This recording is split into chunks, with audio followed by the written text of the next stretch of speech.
Assalamualaikum warahmatullahi wabarakatuh. Perkenalkan, kami dari kelompok 4. Di sini kami akan mempresentasikan mengenai tahapan audit dari PT Unilever. Next.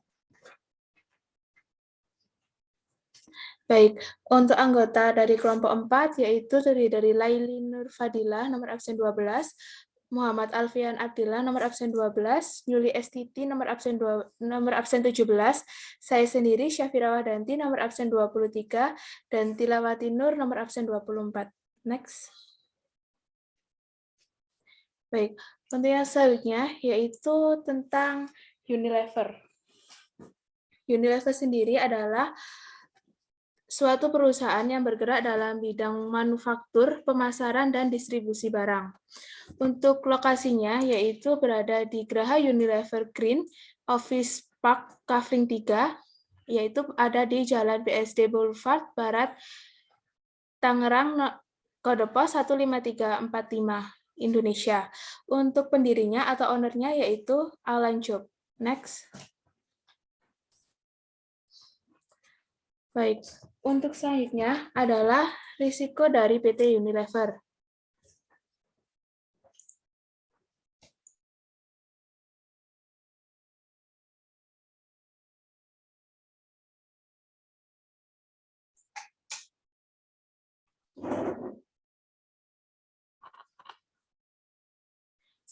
Yang pertama yaitu keuangan. Keuangan merupakan perubahan nilai mata uang dapat berfluktuasi secara tajam dan berdampak secara signifikan pada kinerja bisnis.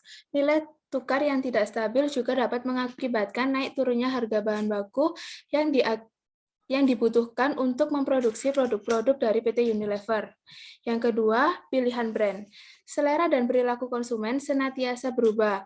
PT Unilever harus mampu mengantisipasi dan menyikapi perubahan tersebut dengan terus membuat brand dan produk yang unik dan berbeda dengan produk-produk yang lain, dengan mengandalkan kemampuan dari PT Unilever dalam menciptakan produk-produk yang inovatif dan memenuhi kebutuhan konsumen dari PT Unilever sendiri. Yang ketiga, ekonomi eksternal. Kondisi ekonomi yang terus berubah dapat mengakibatkan menurunnya permintaan konsumen untuk produk dari PT Unilever, yang dapat mempengaruhi suatu negara atau lebih di dalam suatu kawasan dan bahkan secara global.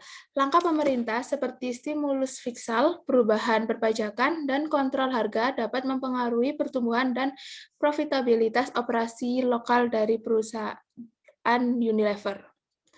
Yang keempat, aspek hukum dan peraturan. Unilever patuh terhadap hukum dan peraturan lokal, regional, dan global yang berlaku di berbagai bidang seperti keamanan produk, klaim produk, merek dagang, hak cipta, paten, persaingan, dan lain-lain. Tidak mematuhi peraturan yang berlaku dapat mengakibatkan adanya tuntutan perdata atau pidana yang menyebabkan kerusakan denda dan sanksi. Hal tersebut dapat mempengaruhi reputasi perseroan dan membebani biaya dari PT Unilever dalam berbisnis. Yang kelima yaitu hubungan dan industri. Dengan peraturan ketenagakerjaan yang terus berubah-ubah, PT Unilever wajib menjalin hubungan yang baik dengan para karyawan dan serikat pekerja dari PT Unilever sendiri. Gangguan terhadap hubungan industrial dapat mempengaruhi kegiatan operasional, biaya, dan reputasi dari PT Unilever sendiri. Yang keenam yaitu karyawan dan talenta. Penting bagi PT Unilever untuk dapat menarik, mengembangkan, dan mempertahankan orang-orang yang berkualitas dalam jumlah yang tepat untuk dapat bersaing dan berkembang secara efektif. Di negara berkembang seperti Indonesia, bisa ada persaingan yang ketat untuk mendapatkan talenta-talenta berbakat yang jumlahnya terbatas. Lepasnya talenta pada posisi manajemen atau posisi inti lainnya atau ketidakmampuan untuk mengidentifikasi, menarik, atau mempertahankan karyawan yang berkualitas akan mempersulit pengelolaan bisnis dan mempengaruhi operasi dan hasil keuangan. Yang ketujuh yaitu sistem dan informasi. Karena PT Unilever berinteraksi secara elektronik dengan para pelanggan, pemasok, dan konsumen, maka PT Unilever sangat membutuhkan sistem infrastruktur teknologi informasi yang aman dan dapat diandalkan. Gangguan dalam sistem teknologi informasi yang dilalui oleh PT Unilever dapat menghambat operasi bisnis di berbagai area, termasuk menghambat penjualan, produksi, dan siklus arus kas dari PT Unilever. Pembatasan akses ke informasi rahasia serta pemisahan tugas juga berada dalam prioritas tertinggi dari PT Unilever. Yang kedelapan yaitu produk yang aman dan berkualitas tinggi. Pada proses manufaktur, Unilever Indonesia juga memiliki resiko bahan baku terkontaminasi secara sengaja maupun tidak sengaja, atau adanya cacat produk lainnya. Risiko ini dapat disebabkan oleh kesalahan manusia sendiri, kegagalan peralatan, ataupun faktor lainnya. Yang terakhir yaitu supply chain atau safety. Pembelian bahan baku, pabrik yang efisien, dan pendistribusian produk dengan segera kepada para pelanggan adalah elemen penting dalam bisnis. Rantai pasokan kami terpapar dengan berbagai risiko lingkungan yang berpotensi merugikan, kecelakaan industri, dan gangguan fisik lainnya yang dapat mempengaruhi kemampuan dari PT Unilever untuk mengirimkan produk kepada pelanggan dari PT Unilever. Next. Untuk selanjutnya adalah pasar dan persaingan. Di sini merupakan situasi pasar yang mempengaruhi produksi dari produk yang dikeluarkan oleh PT Unilever Indonesia. Yang pertama adalah customer. Kita dapat melihat pengaruh selera masyarakat terhadap produk yang dihasilkan oleh PT Unilever itu, dan produk Unilever itu sangat banyak dan diminati di kalangan masyarakat. Yang kedua, ada distributor atau penyalur. PT Unilever Indonesia membentuk dan menjalin jaringan distribusi yang sangat baik. Versi majalah Business Week, salah satunya yaitu mengeluarkan program promosi bagi para distributor yang membuat display atau tampilan dari produk Unilever yang baik di tempatnya berdagang. Penjual yang membuat display yang baik terhadap produk Unilever akan diberikan hadiah berupa uang tunai. Yang ketiga ada unions atau kemitraan. Pepsodent sebagai salah satu produk yang dikeluarkan oleh PT Unilever Indonesia menjalin kerjasama dengan Persatuan Dokter Gigi Indonesia. Jalinan kemitraan antara Pepsodent dengan PDGI memberikan pengaruh pada Pepsodent dalam hal kualitas produk dan kemasan produk. Dalam hal kualitas produk, PDGI memberikan input kepada Pepsodent tentang karakteristik kualitas produk yang baik, sedangkan dalam hal kemasan, PDGI bekerja sama dengan Pepsodent untuk mencantumkan himbauan sikat gigi teratur pada kemasan Pepsodent. Yang keempat ada competitors atau pesaing. PT Unilever Indonesia mengeluarkan sebuah produk sabun mandi yang khusus pada jenis sabun mandi kesehatan. Produk tersebut diberi nama Lifebuoy. Di pasar tidak hanya PT Unilever Indonesia saja yang menghasilkan produk sabun mandi kesehatan. Ada beberapa perusahaan yang bergerak pula dalam produk sabun mandi kesehatan seperti Nuvo dan Dettol. Karena persaingan dalam pasar itulah yang membuat PT Unilever Indonesia dengan Lifebuoy-nya lebih memfokuskan produknya pada jenis konsumen, yaitu keluarga dengan memproklamirkan Lifebuoy sebagai sabun mandi kesehatan keluarga. Selain melirik keluarga sebagai target pemasaran produknya, PT Unilever Indonesia juga mengeluarkan program sosial masyarakat, yaitu kampanye cuci tangan dengan sabun yang sekaligus sebagai ajang promosi bagi Lifebuoy. Next. Yang kelima ada government atau pemerintahan. PT Unilever melahirkan Tresion sebagai bagian dari program Green and Clean. Di dalam program ini, PT Unilever melibatkan sekitar 344 ibu rumah tangga yang tergabung dalam komunitas Ibu Bersinar Sunlight untuk berperan serta dalam pembuatan tas daur ulang dari sampah plastik bekas, kemasan produk yang lebih dikenal dengan Tresion. Komunitas yang telah membentuk 35 sentra ini tersebar di beberapa kota yaitu Jakarta, Surabaya, Yogyakarta, dan Makassar. Program ini merupakan bentuk tanggung jawab sosial perusahaan yang sejalan dengan Undang-Undang Nomor 18 Tahun 2008 tentang pengelolaan sampah yang mewajibkan pelaku usaha untuk bertanggung jawab dalam mengelola sampah yang berasal dari produk dan atau kemasan yang dibuat. Yang keenam ada supplier atau pemasok. Salah satu produk dari PT Unilever yaitu Sariwangi baru saja meluncurkan produk terbarunya yaitu Sariwangi Gold Selection. Produk ini adalah produk yang memenuhi keinginan para kalangan premium. Untuk produk terbarunya itu, PT Unilever mencari supplier lain di mana pasokan bahan bakunya memiliki karakteristik yang sesuai dengan karakteristik produk terbarunya tersebut. Karena itulah, supplier dari produk Sariwangi reguler berbeda dengan supplier dari produk Sariwangi Gold Selection. Kualitas supplier akan sangat berpengaruh pada kualitas produk tersebut, sehingga PT Unilever Indonesia sangat berhati-hati dalam pemilihan supplier. Next. Selanjutnya adalah sifat bisnis.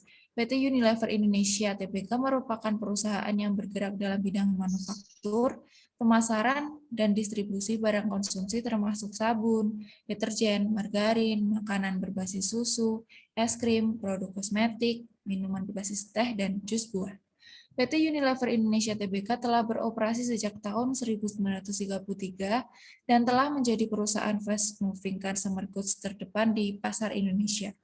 Unilever Indonesia memiliki lebih dari 40 brand yang terbagi dalam 2 segmen usaha, yaitu home dan personal care dan foods and refreshment.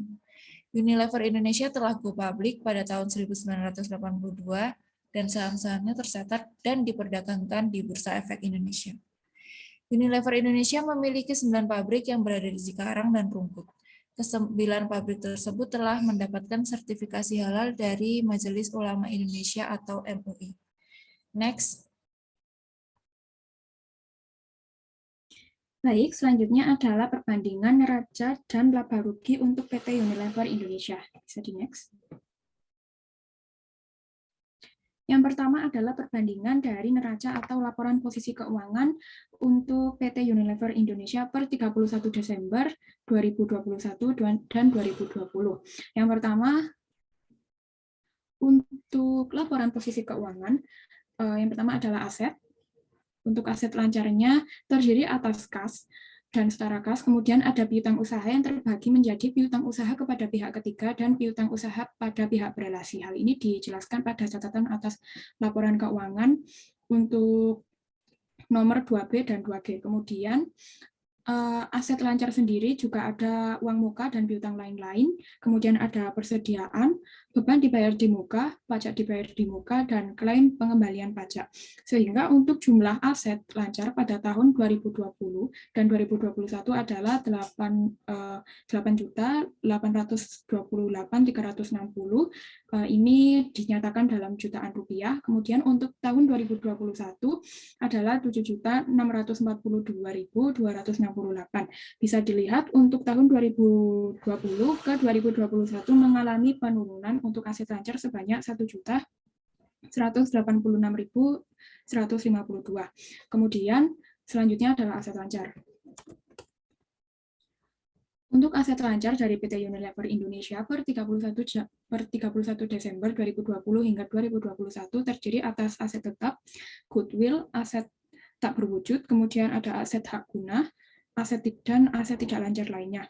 Untuk total dari aset tidak lancar tahun 2020 adalah 11.706.272 dalam jutaan rupiah, dan untuk 2021 adalah 11.426.324. Sehingga untuk aset tidak lancar sendiri juga mengalami penurunan sebanyak 279.948 dalam jutaan rupiah. Kemudian untuk jumlah aset sendiri secara keseluruhan baik aset lancar dan aset tidak lancar adalah untuk 2020 sebanyak 20.534.632 dalam jutaan rupiah. Kemudian untuk tahun 2021 sebanyak 19.068.532. Dapat dilihat untuk total aset lancar dan aset tidak lancarnya mengalami penurunan sebanyak 1.466.100. Selanjutnya untuk liabilitas. Untuk liabilitas terbagi dua, yaitu liabilitas jangka pendek dan liabilitas jangka panjang. Untuk liabilitas jangka pendeknya sendiri terdiri atas pinjaman bank, utang usaha juga terbagi menjadi dua seperti piutang tadi, yaitu kepada pihak ketiga, kemudian kepada pihak berelasi. Selanjutnya utang pajaknya juga terdiri atas dua, yaitu pajak penghasilan badan dan pajak lain-lain. Selanjutnya ada akrual, utang lain-lain, liabilitas imbalan kerja jangka panjang dan jangka pendek, kemudian ada liabilitas sewa. Untuk total liabilitas jangka pendek tahun 2020 adalah 13.357.536 dalam jutaan rupiah. Kemudian pada tahun 2021 mengalami penurunan sehingga totalnya 12.445.152. Untuk penurunannya sendiri adalah 912.384.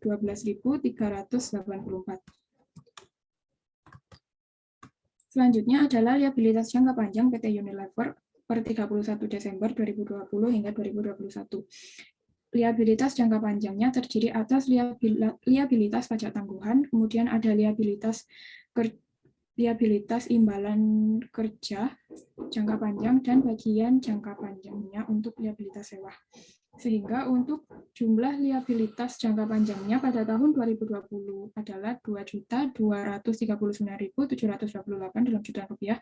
Kemudian pada 2021 adalah 2.302.111. Untuk liabilitas jangka panjangnya sendiri mengalami peningkatan sebanyak 851 rupiah.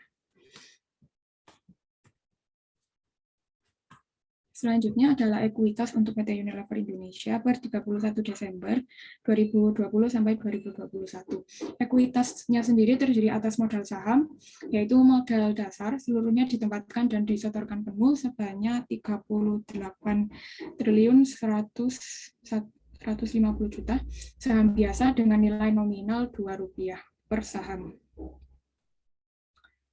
Untuk modal sahamnya, pada tahun 2020 dan 2021 tidak mengalami perubahan, yaitu sebanyak 76.300 dalam jutaan rupiah.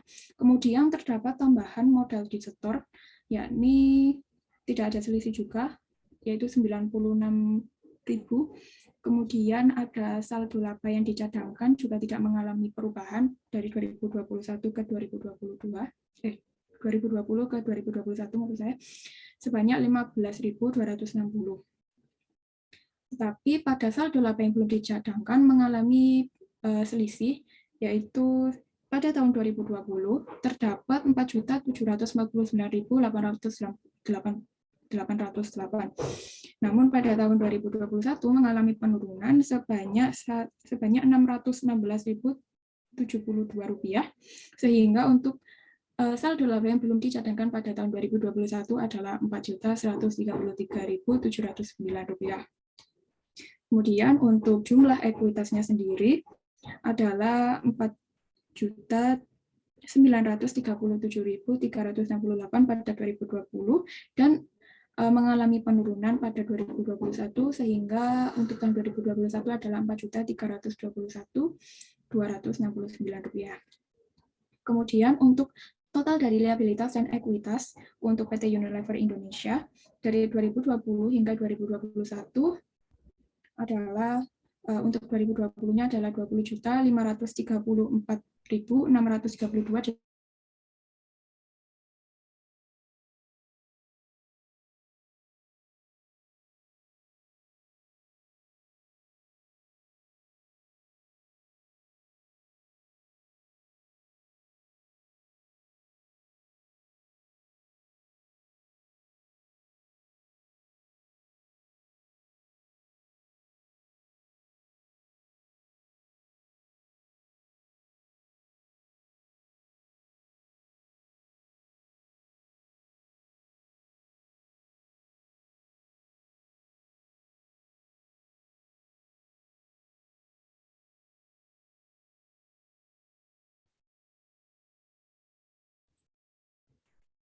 Baik, saya ulangi untuk yang bagian ekuitas. Untuk untuk total ekuitas dari PT Unilever Indonesia per 31 Desember 2020 hingga 31 Desember 2031 adalah untuk 2020 4.937.368 dalam jutaan rupiah. Kemudian untuk tahun 2021 adalah 4.321.269 rupiah dalam jutaan rupiah. Untuk jumlah ekuitas sendiri mengalami penurunan dari 2020 ke 2021 yaitu sebesar Rp616.072. Sehingga jumlah liabilitas dan ekuitas untuk PT Unilever Indonesia per 2020 hingga 2021 untuk 2020-nya adalah 20.534.632 dan untuk 2021 mengalami penurunan sebanyak Rp1.466.100 sehingga untuk tahun 2021 adalah Rp19.068.532.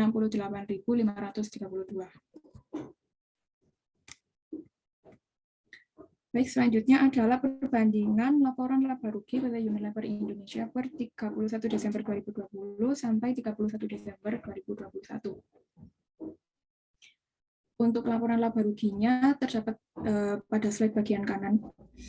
Untuk laba bruto sendiri, pada tahun 2020, dari penjualan dan harga pokok penjualan tahun 2020 adalah 22.456.990 dan untuk tahun 2021 penjumlahan dari penjualan bersih dan harga pokok penjualan adalah 19.626.387. Untuk laba bruto sendiri dari tahun 2020 hingga 2021 mengalami penurunan sebanyak 2.830.603. Untuk laporan laba ruginya ini masih menggunakan jutaan rupiah. Selanjutnya adalah laba usaha. Untuk laba usaha sendiri ini terdiri atas beban pemasaran dan beban penjualan, kemudian ada beban umum dan administrasi dan penghasilan lain-lain. Sehingga untuk laba usahanya pada tahun 2020 adalah Rp9.451.12 dalam jutaan rupiah, dan untuk tahun 2021 sebesar Rp7.679.451 dalam jutaan rupiah. Untuk laba usaha sendiri juga mengalami penurunan sebanyak Rp1.751.561 dalam jutaan rupiah. Kemudian laba sebelum pajak penghasilan. Laba sebelum pajak penghasilan ini terdiri atas penghasilan keuangan dan ada biaya keuangan. Pada tahun 2020, laba penghasilan sebelum pajak penghasilan adalah Rp9.206.869 dan untuk tahun 2021 adalah Rp7.496.592. Untuk laba sebelum pajak penghasilan mengalami penurunan juga sebanyak Rp1.710.277.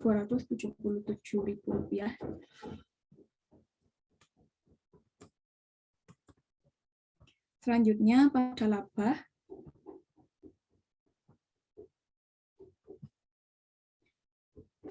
terdapat penghasilan kompresif lain, yaitu pos-pos yang tidak akan direklasifikasikan ke dalam laba rugi. Kemudian ada pengukuran kembali liabilitas imbalan kerja, pajak terkait atas penghasilan kompresif lain. Sehingga untuk jumlah penghasilan kompresif lain neto pada tahun 2020 adalah 106.930 dan untuk 2021 adalah 41.347, sehingga untuk jumlah penghasilan komprehensif pada tahun 2020 adalah 7.056.666 dan pada tahun 2021 adalah Rp5.716.801. Antara tahun 2020 dan tahun 2021 untuk jumlah penghasilan komprehensif mengalami penurunan sebanyak 1.339.805 dalam jutaan rupiah. Selanjutnya terdapat laba sebelum bunga, pajak, penyusutan, dan amortisasi. Untuk tahun 2020 terdapat 10.554.448 dan untuk 2021 adalah 8.756.359. Ini juga mengalami penurunan. Kemudian untuk laba bersaham dasar dinyatakan dalam nilai penuh yaitu rupiah per saham. Untuk tahun 2020 adalah 188 per lembar saham, kemudian untuk tahun 2021 adalah 151. Untuk laba per sahamnya sendiri juga mengalami penurunan sebanyak 37 rupiah. Bisa di next.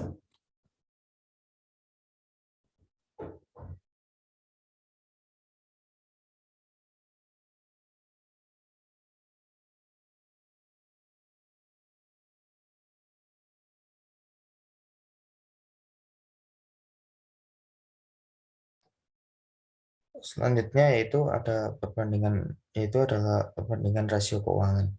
Next.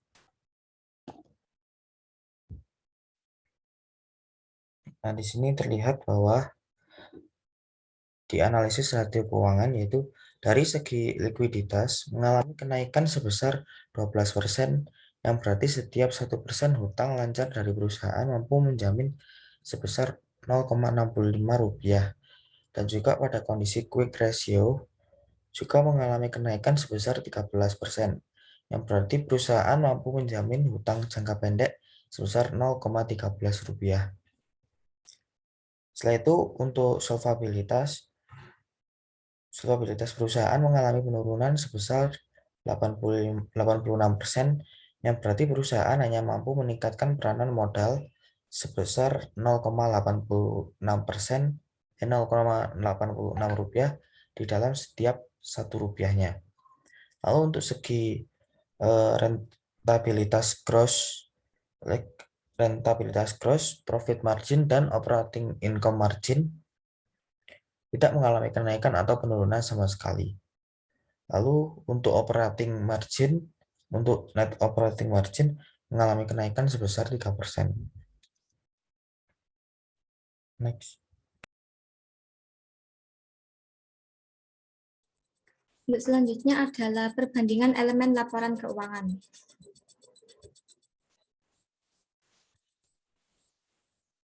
Ada 6 tahapan atau ada 6 akun yang perlu dianalisis dalam elemen laporan keuangan. Yang pertama adalah akun kas. Untuk akun kas adalah memeriksa dan menganalisis kas dan setara kasnya. Dan untuk persediaan adalah membandingkan penjualan dengan jumlah persediaannya. Kemudian untuk akun pembelian adalah membandingkan persediaan dengan penjualan atau dengan pembeliannya.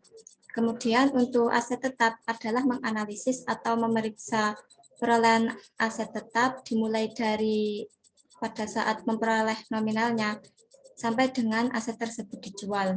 Kemudian piutang adalah menganalisis atau mengukur kemampuan perusahaan dalam menagih utang pada pihak lain. Kemudian yang terakhir adalah akun utang, yaitu membandingkan utang tahun ini dengan tahun sebelumnya. Berikut adalah laporan arus kas dari 2020 sampai dengan 2021. Untuk arus kas dari aktivitas operasi sudah dicantumkan sekian, dan untuk dari aktivitas pendanaan dan dari investasi juga sudah dicantumkan sebanyak sekian. Kemudian selanjutnya ada laporan perubahan ekuitas. Di sini sudah dicantumkan untuk penghasilan komprehensif tahun 2020, kemudian juga penghasilan komprehensif 2021 sampai dengan saldo akhir yaitu pada tanggal 31 Desember 2021. Selanjutnya adalah menganalisis dari akun-akun yang sudah dijelaskan sebelumnya, yaitu yang pertama adalah kas. Kas adalah membantu perusahaan dalam mengelola perusahaannya. Kan laporan posisi keuangan, laporan laba rugi, perubahan ekuitas, neraca. Pada tahun 2020 itu adalah sebesar 844076 dan 2021 325197. Terdapat selisih sebesar 518879 bahwa terjadi penurunan kas pada 2021. Nah, pada kas tahun 2021 selisih awal dan akhir tahunnya 518879 dan tahun 2020 selisih awal dan akhir tahunnya sebesar 15427. Dapat disimpulkan bahwa terjadi penurunan yang lebih drastis pada tahun 2021. Terus selanjutnya adalah pembelian. Jika perusahaan mengalami pembelian yang banyak dan sedikit penjualan, tentunya persediaan di gudang jumlahnya lebih besar dan sebaliknya. Jika pembelian yang sedikit dengan jualan yang banyak, tentunya persediaan jumlahnya sedikit. Nah, pada tahun 2021, penjualan lebih sedikit dari tahun sebelumnya. Jika dibandingkan dengan persediaannya tahun 2021, lebih sedikit juga dari tahun sebelumnya. Jadi wajar jika dilaporkan pada nominal tersebut. Namun perlu juga dilakukan analisis pada dokumen sumber apakah sudah sesuai. Terus selanjutnya adalah akun piutang. Piutang yang lebih banyak dari tahun sebelumnya menandakan bahwa kemampuan perusahaan dalam penagihan kurang efektif. Untuk PT Unilever 2021 adalah sebesar 4136.690 ditambah 379.865. Totalnya adalah 4516555 dan pada tahun sebelumnya yaitu 2020 adalah 4978160 ditambah 317128. Jadi totalnya adalah 5295288. Piutangnya turun sebesar 778733 diperoleh dari 4516555 dan selisihnya yaitu 5295288. Nah, dapat disimpulkan bahwa kemampuan PT Unilever dalam menagih piutang sudah bagus dan tepat. Selanjutnya adalah akun persediaan. Jumlah persediaan yang banyak mengakibatkan biaya perawatan pada gudang juga banyak dan sebaliknya. Nah, pada PT Unilever jumlah persediaannya turun sebesar 9233 dan biaya keuangannya yang termasuk biaya perawatannya juga turun 63914. Jadi nominal tersebut dikatakan telah sesuai. Selanjutnya adalah aset tetap. Jumlah aset tetap tahun 2021 turun dari tahun sebelumnya, yaitu sebesar 317.816. Namun harus sesuai dengan nominal perolehan aset sampai dengan dijual. PT Unilever ini untuk kelangsungan perusahaan menurut aset tetapnya perlu ditingkatkan lagi. Nilai tercatat aset tetap ditelaah kembali dan dilakukan penurunan nilai apabila terdapat peristiwa atau perubahan kondisi tertentu yang mengindikasikan nilai tercatat tersebut tidak dapat dipulihkan sepenuhnya. Dalam setiap inspeksi yang signifikan, biaya inspeksi diakui dalam jumlah tercatat aset tetap sebagai penggantian apabila memenuhi kriteria pengakuan. Biaya inspeksi signifikan yang dikapitalisasi tersebut diamortisasi selama periode sampai dengan saat inspeksi signifikan berikutnya. Jumlah tercatat aset tetap dihentikan pengakuannya pada saat dilepaskan atau tidak ada manfaat ekonomis masa depan yang diharapkan dari penggunaan atau pelepasannya. Keuntungan atau kerugian yang timbul dari penghentian pengakuan aset tetap diakui dalam laba rugi pada periode terjadinya penghentian pengakuan. Nilai residu, umur manfaat, serta metode penyusutan dan amortisasi ditelaah setiap akhir periode dan dilakukan penyesuaian apabila hasil telaah berbeda dengan estimasi sebelumnya. Yang terakhir adalah akun utang. Jumlah utang 2021 ada sebesar 7757844 dan tahun sebelumnya 7782262. Terjadi penurunan sebesar 24418, maka perusahaan mengalami peningkatan dalam melunasi utangnya dan dilaporkan dengan wajar nominalnya. Terima kasih, sekian dari presentasi kami pada hari ini. Semoga bermanfaat dan kurang lebihnya kami mohon maaf. Sekian, wassalamualaikum warahmatullahi wabarakatuh.